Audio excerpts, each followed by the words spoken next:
ഒരു ചെറിയ യാത്രയ്ക്ക് പോവുകയാണ്. അപ്പോൾ നിങ്ങൾക്കും കൂടാം. ട്രെയിനിലാണ് യാത്ര. ആദ്യം നമ്മൾ ആഗ്ര ഫോർട്ടിൽ പോയി മനോഹരമായ കാഴ്ചകളും ശില്പങ്ങളും ഒക്കെ കണ്ട്, അതിനുശേഷം നമ്മൾ കുത്തബ് മിനാറും താജ്മഹലും ഒക്കെ കണ്ട് അങ്ങനെ നീങ്ങുകയാണ്.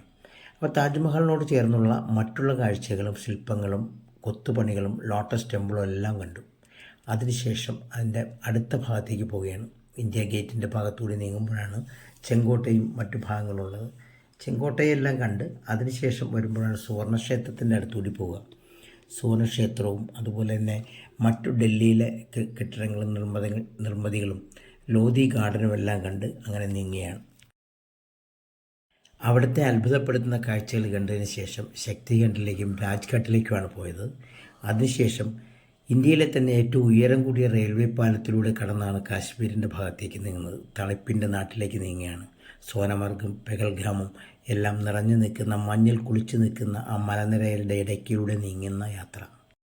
ഗുൽമർഗിലെ ഐസ് പാളികൾ, കട്ടിയായ മലനിരകൾ, അതോടൊപ്പം തന്നെ പെഹൽഗാമിലെ സ്നോഫോൾ, ഇതെല്ലാം കണ്ടതിന് ശേഷമാണ് നമ്മൾ ശിക്കാറ റൈഡിന് പോയത്. ദാൽ തടാകത്തിലെ ശിക്കാറ റൈഡ്. ഇതെല്ലാം ഒരുമിച്ച് കാണാൻ നമുക്ക് അവസരമുണ്ടാവുകയാണ്. കുറച്ച് ദിവസങ്ങളായി ഡൽഹിയിലും ആഗ്രയിലും കാശ്മീരിലും അങ്ങനെ നടക്കുന്ന യാത്രകളുടെ വിവരണങ്ങളും കാര്യങ്ങളുമാണ് ചെറിയ ചെറിയ വീഡിയോയായി നിങ്ങളിലേക്ക് എത്തുന്നത്. കാണണമെങ്കിൽ നമ്മളോടൊപ്പം കൂടെ കൂടാം.